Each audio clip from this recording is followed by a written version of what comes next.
Viviane, Benoît, je suis vraiment ravie de vous avoir tous les deux ici sur le plateau. C'est assez rare de vous voir ensemble.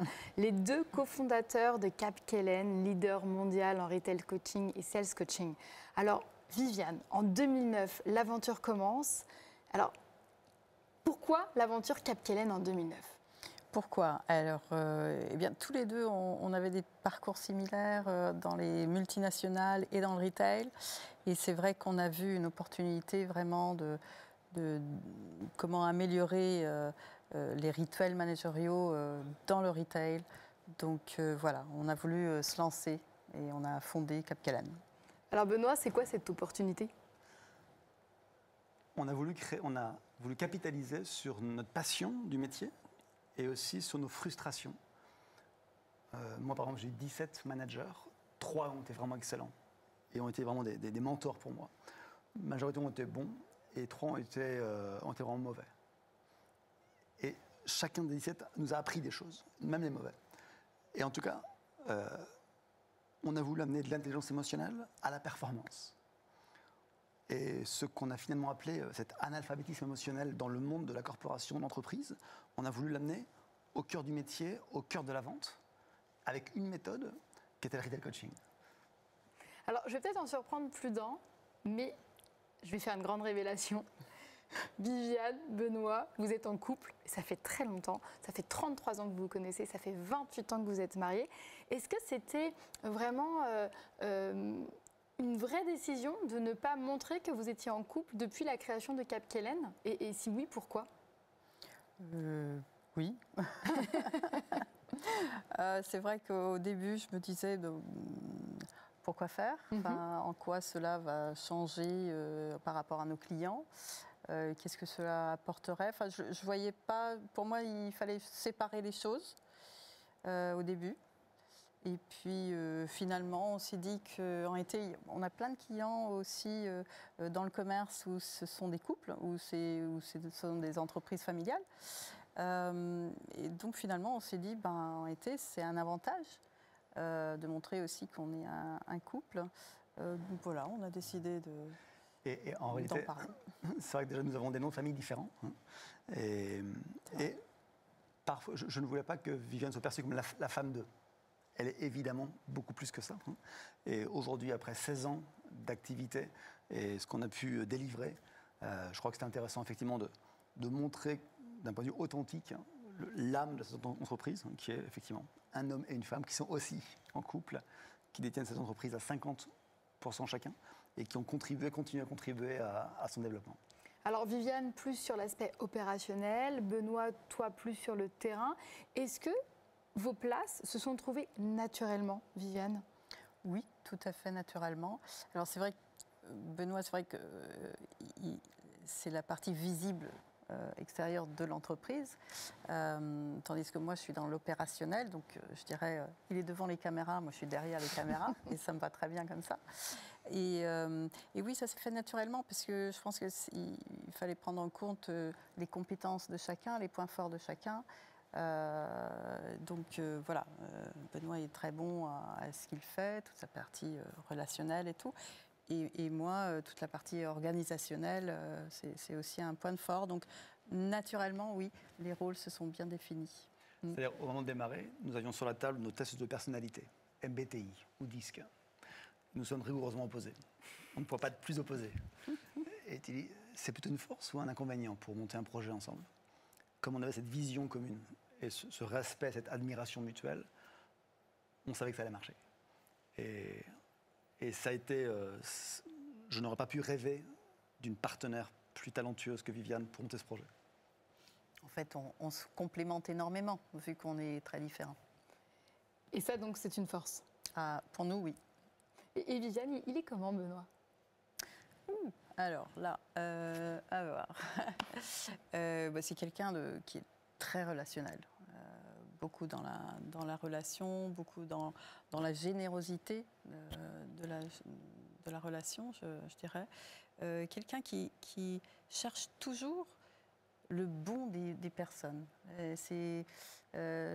Voilà, il voit toujours les bons côtés des choses, la vie très positivement, je dirais. Donc voilà, c'est formidable d'un point de vue professionnel et puis aussi personnel. Benoît, je vais te poser la même question sur Viviane. Elle est comment, Viviane? Écoute, Viviane, elle est brillante. Et si elle n'était pas aujourd'hui chez Capgemini, elle serait sûrement à diriger une division chez Google ou L'Oréal. Et on a la chance d'avoir son intelligence, son sens de l'organisation. Donc pour moi, c'est un vrai luxe de travailler avec elle. Et c'est vrai que globalement, moi, je gère la partie haute du compte du résultat. Viviane gère la partie basse du compte du résultat. Je m'occupe de la stratégie de développement, elle s'occupe de la gouvernance de l'entreprise.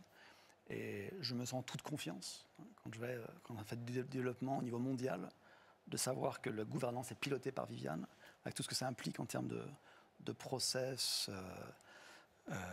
financier, administratif, légal, opérationnel, surtout pour développer des relations au niveau mondial avec des partenaires.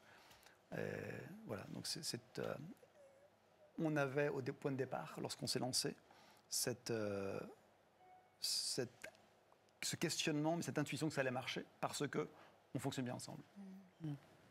Mais Viviane, Benoît, on va être honnête, on est dans les confidences, ça ne peut pas toujours être idyllique, il y a bien parfois des coups de tonnerre. Comment vous les gérez, ça? Oui, on est un couple, mais comme Souvent. tout le monde. Tout à fait, et ça nous arrive de ne pas être d'accord, de se disputer. Hein. Je pense qu'un couple doit se disputer, d'ailleurs. Sauf qu'il faut juste prendre en compte certaines règles, toujours le faire de manière respectueuse, hein, déjà.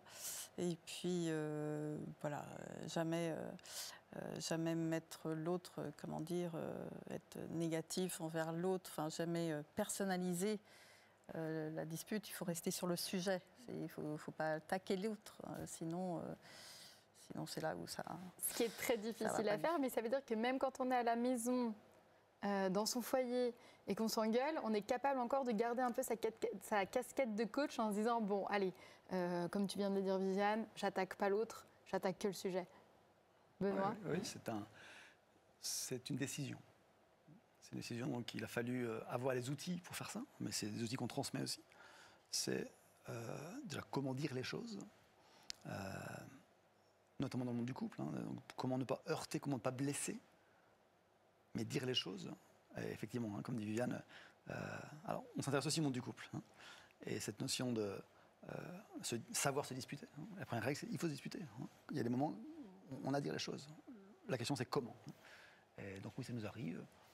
Pas si souvent que ça, mais ça arrive. Hein. Et il y a à la fois les choix stratégiques, il y a à la fois les choix opérationnels. Et on a effectivement des territoires très marqués. Hein. Il y a certains territoires où on est plus à mi-chemin, comme le marketing par exemple. Et tous les deux, on vient du marketing. Mais voilà, je pense que la réflexion de l'autre... C'est vrai que... moi, je suis très développeur, je suis très énergique, très visionnaire. Viviane est une femme très... terre à terre. Voilà. Et donc, pour moi, c'est un confort extraordinaire. Hein. Mais elle contribue à la réflexion stratégique. Hein. Et donc on a des réflexions qui sont in fine passionnantes. Hein, et puis, après 16 ans, c'est vrai qu'on se dit... ça fonctionne bien. Viviane, ça veut dire que tu dois ramener Benoît parfois, qui part un petit peu loin. Tu dois le ramener un peu sur terre. Mais c'est bien, il faut partir, il faut aller dans les nuages, il faut imaginer des choses, etc.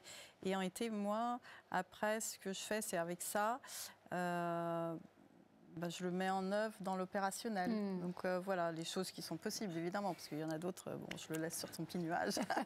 et déjà, il faut savoir qu'au démarrage, moi, j'étais cadre et je me fais virer. Et en pleine crise économique espagnole de 2008. Hein. Lehman Brothers, c'est le 15 septembre. Le 19 décembre, je me fais licencier. Donc, je vais voir ma femme qui travaille aussi dans une entreprise. Et je lui dis, écoute, je me fais licencier ce matin. Et il me dit, OK, what are you gonna do? Qu'est-ce que tu vas faire? Et je dis, écoute, je sais pas, mais en plus, je crois que j'ai pas envie de trouver un autre travail. C'est peut-être mon moment. Le moment dont je te parle depuis longtemps, c'est peut-être maintenant. Le chômage était à 27% en Espagne. Et nous avons 3 enfants qui, en plus, vont au lycée français de Madrid. Donc 600 € par enfant par mois On a aussi un crédit immobilier comme tous les... Donc, il faut assurer quand même. Dans ces conditions, elle me dit, OK, you go for it. Tu vas. Et ce qui est intéressant, c'est que quelques jours plus tard, au lendemain, elle organise une réunion dans la cuisine avec les 3 garçons. 10 ans, 8 ans, 3 ans. Elle leur explique. Et alors, il se passe ça. Papa a perdu son travail. D'autres papas, dans des cas circonstances pareils, ce qu'il faut, c'est trouver un autre travail, s'ils peuvent. Pareil, il ne va pas faire ça. Papa, lui, va monter son entreprise, être entrepreneur. C'est quoi ça?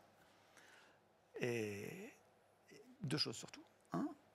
La notion de risque. Ça peut marcher, ça peut ne pas marcher, mais on l'aimera toujours. Même si ça ne marche pas, on sera avec lui. Et en plus, le niveau de vie. On va réduire le niveau de vie. Donc on est parti là-dessus. Donc déjà, il y avait elle, qui était salariée, mais qui me donne sa confiance, ce qui est juste précieux et tellement, tellement unique. Et moi, je démarre ce processus de devenir coach, qui dure 9 mois. 9 mois après, le 1er septembre 2009, nous allons à la banque pour mettre 3012 € de capital social d'une entreprise, 50-50. Et je démarre. Et c'est donc à peu près 1 an plus tard, où effectivement, j'ai un client, 2 clients, 3 clients, et cette intuition que j'avais eue, qu'on avait mis en place, commençait à fonctionner. Et vient me dire, ton projet, là, ça sent le marché, pourquoi tu ne rejoins pas? Et c'est à ce moment-là qu'on a eu, je trouve ça saugrenu comme idée, et je dis, finalement, pourquoi pas? Et là, la condition, c'est juste, effectivement, qu'elle soit aussi coach. Ce qui s'avérait être une tellement belle décision, qui a eu plein de beaux effets par la suite. Et comment on fait pour ne pas faire glisser la vie professionnelle sur la vie personnelle, pour pas que ça envahisse? C'est quoi votre méthode pour bien scinder quand même cette vie professionnelle et cette vie personnelle, puisque vous partagez la même? Oui, c'est tout à fait. Alors c'est vrai que oui, on peut rapidement être pris beaucoup par le travail.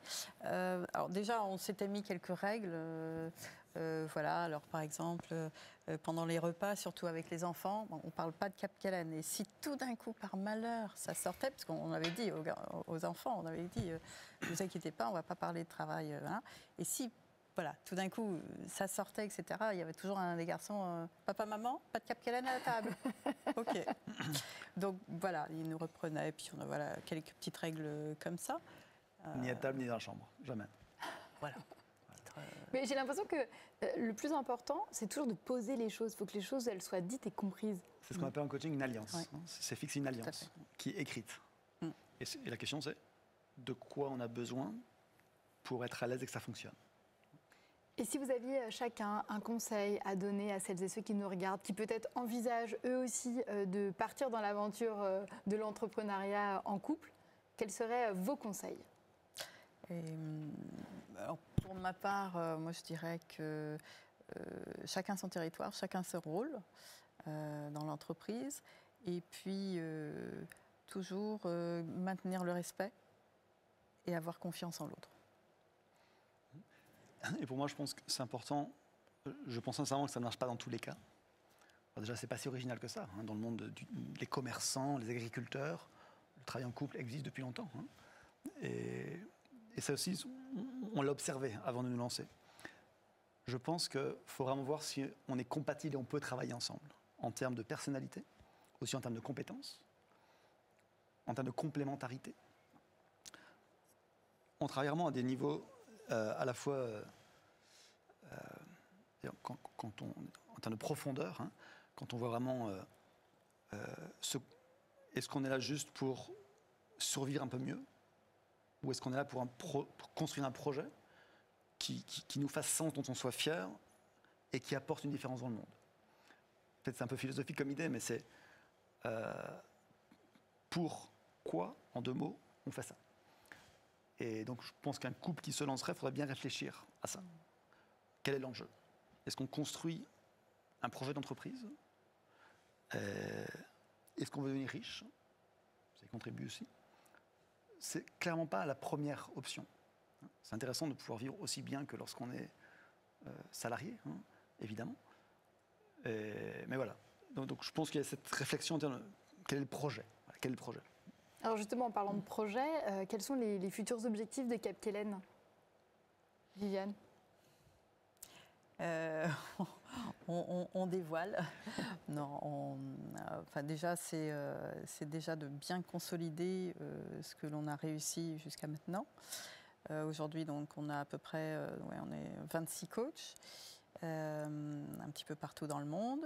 Je pense qu'on peut continuer à aussi augmenter le réseau, tout en maintenant cette partie communauté, voilà, parce que on aime bien être en communauté de coachs, et puis de continuer à agrandir ou développer Capkellen dans toute cette partie internationale sur tous les continents.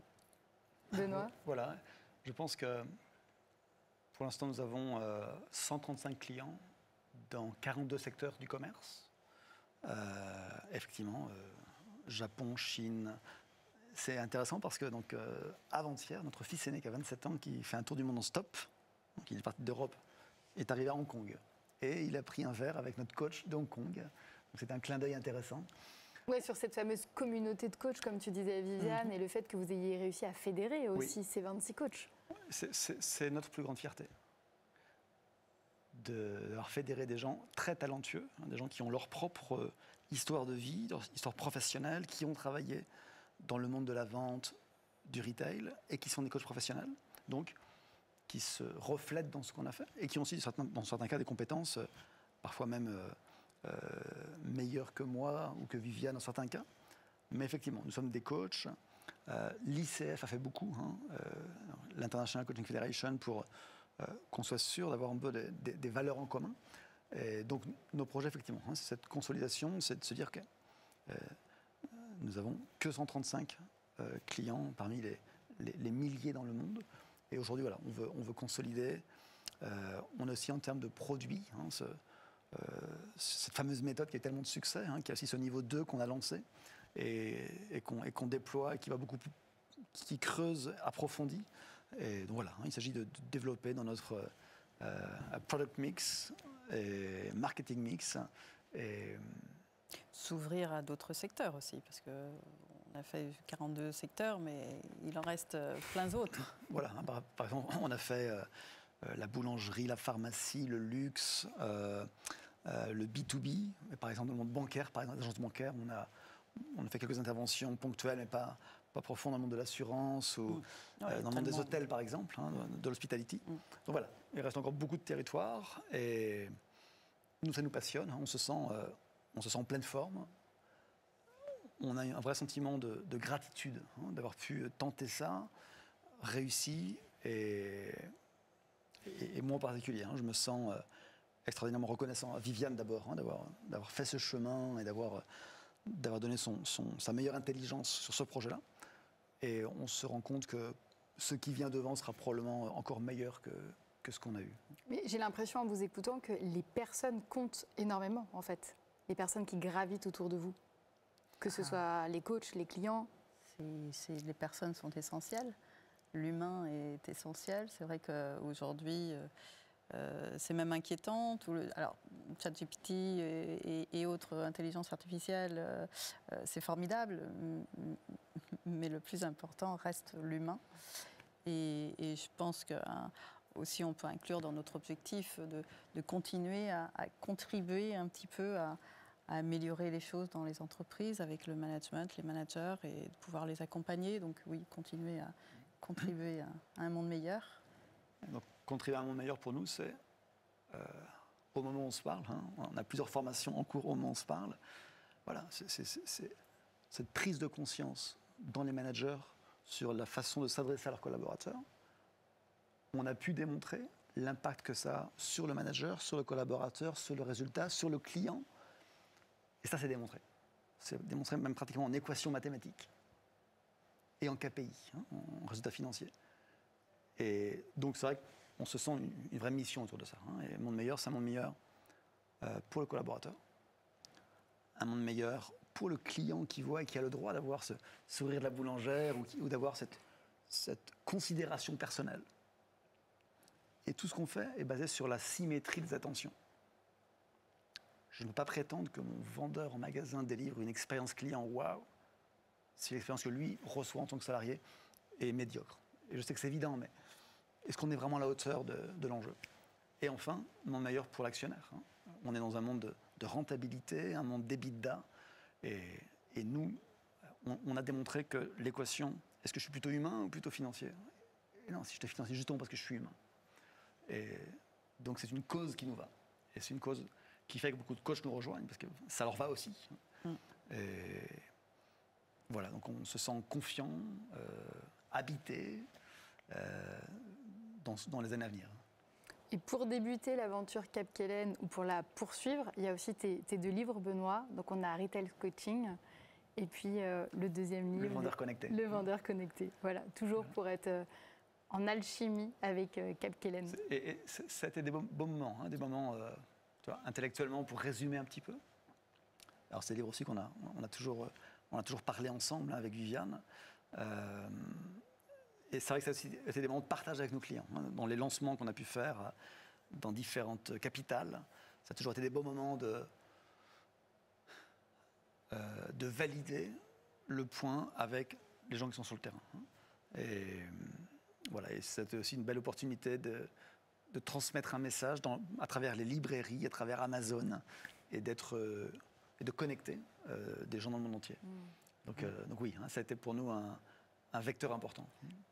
Et si on devait résumer Capkellen en 3 mots, quels seraient ces 3 mots?